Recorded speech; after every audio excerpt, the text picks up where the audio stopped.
everyone, and welcome to Musical Mondays.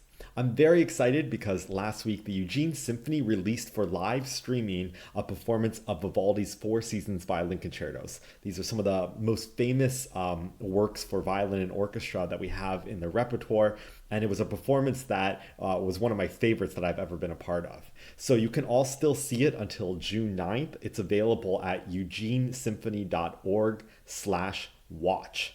And when you go there, you can you can actually sign up, and you'll be emailed a password for free. And so you can actually view the performance of all four of these amazing concertos in this incredible performance that actually had photos of the Mackenzie River in the Four Seasons shown coming in and out of the music. So it was a really amazing performance. And since it's available online, what I thought I'd do for the next two Musical Mondays is go in depth into a little bit of Vivaldi's music and talk a little bit about Vivaldi, and then point out a few highlights in the concertos themselves so that you can go, and if you haven't watched it yet, you can watch it for the first time. And if you've already seen it, you can go back and look at it again and maybe pick out some of the things I'm going to talk about. Just to let you know, Chloe and I are very busy right now getting ready to move across the country, actually. So we are packing all of our things and should be settled in our new home in a few weeks. So these videos are going to be a little bit shorter. And after these 2 weeks focusing on Vivaldi's Four Seasons, we're going to take a short break of a couple weeks, and then we're gonna come back to Musical Mondays. It's going to be really fun. I'm going to have a piano finally. So I'll be able to play some things for you guys when I'm talking about musical ideas, and we'll have some special guests on as well. And so we're going to keep these going. It's been so much fun interacting with you all. But just to let you know, my situation is going to change just a little bit over the next month, but we'll be back and having a great time again before you know it. So anyways, onwards to Vivaldi for today. Antonio Vivaldi was born in Venice in 1678. Now, if you don't know anything about Venice, I encourage you to go read a little bit about it or look at some photos. Venice is an incredible city in Italy that I got to spend some time in several years ago.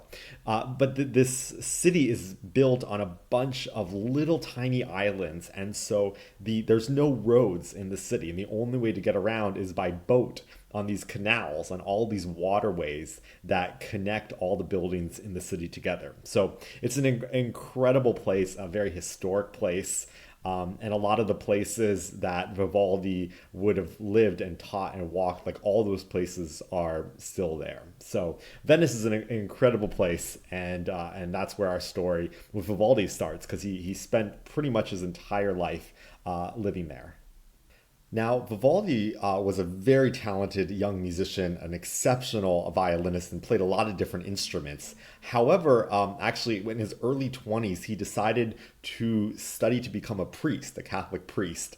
And his first job was at the Pio Ospedale della Pietà, which was the Devout Hospital of Mercy in Venice.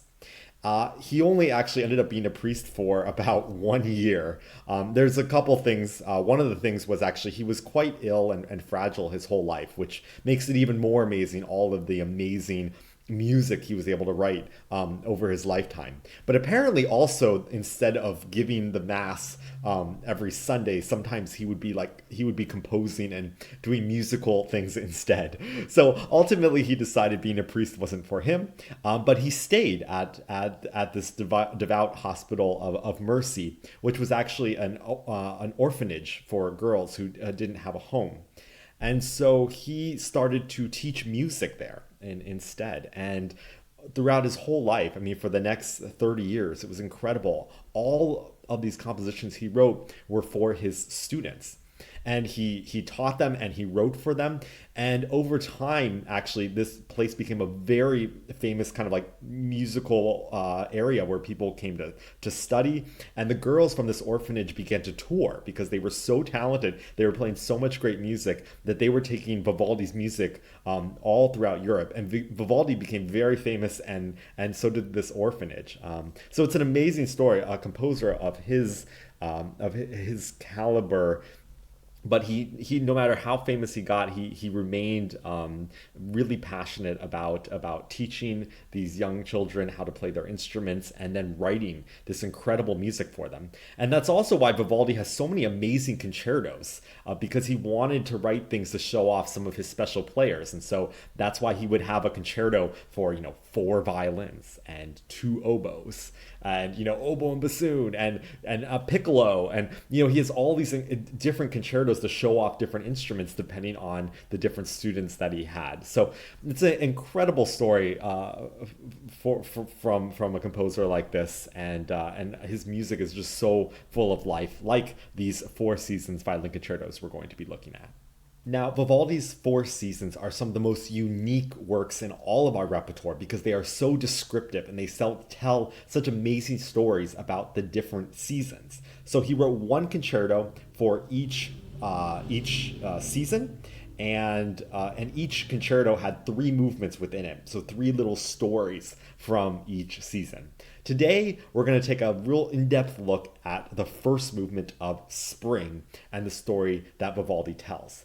Now, Vivaldi was so sure about what he wanted to describe in his pieces that he actually wrote little poems to go with each movement. So I'm going to read you the one for the first movement of Spring. Springtime is upon us. The birds celebrate her return with festive song, and murmuring streams are softly caressed by the breezes. Thunderstorms, those heralds of spring, roar, casting their dark mantle over heaven. Then they die away to silence, and the birds take up their charming songs once more. Now, if you didn't catch all that's okay. It's a poem. But there are some key ideas, and what I want to do is, as we listen to the music, match the musical ideas that Vivaldi has with the topics that were just in that poem. So you have the idea of springtime, then you have the birds with their festive songs, then you have murmuring streams, kind of like a bubbling brook, if you will. Then the thunderstorms, the roaring of the thunderstorms, and then the birds that come back after the thunderstorm. So we're going to see where all of that comes in this piece. And if you don't remember the order, that's fine, because I'm going to mix it up so you get a chance to try to just listen to the music and see what it sounds like. So let's start at the beginning of Spring.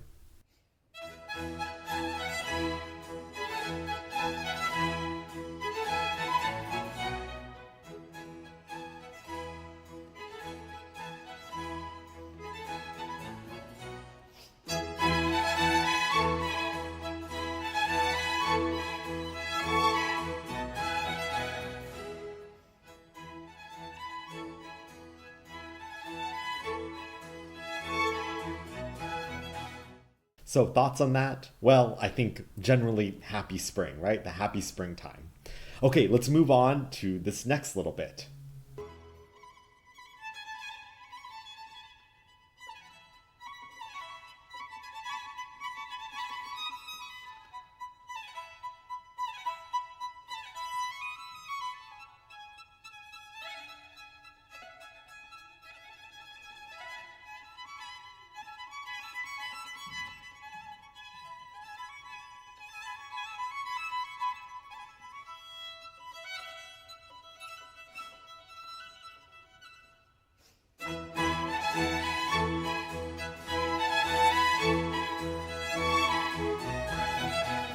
So what did you hear in this? You probably heard birds, right? So bonus question though is how many birds did you hear? Think about it. Maybe rewind if you need to. There's actually three birds, and they're represented by three solo violins, and that's why you hear kind of these three different lines in that music. Okay, let's hear the next section.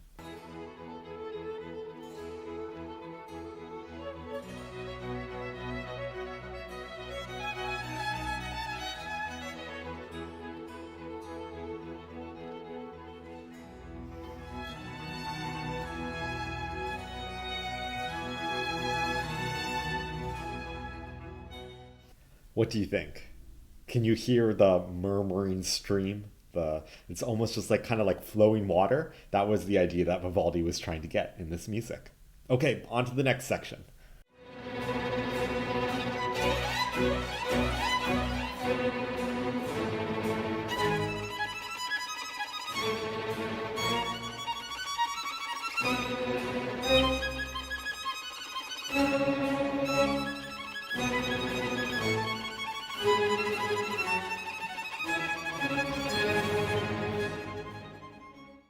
Well, that was incredibly exciting music. Can you hear the thunderstorm?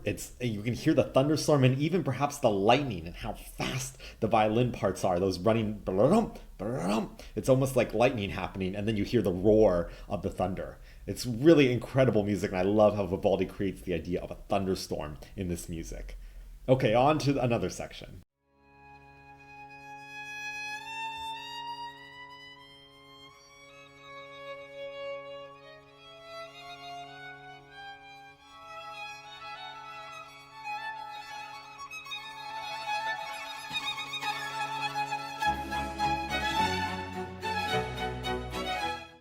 And now you can hear the return of the birds in that music, right? Those three solo violins. They sound a little different. They're playing different music, but it's still the same chattering of those three instruments, the three little birds.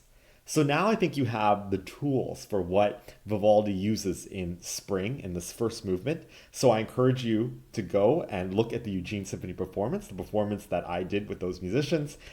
We had such a wonderful time creating the idea of Spring with the soloist Rachel Barton Pine. She's the one playing the solo violin part.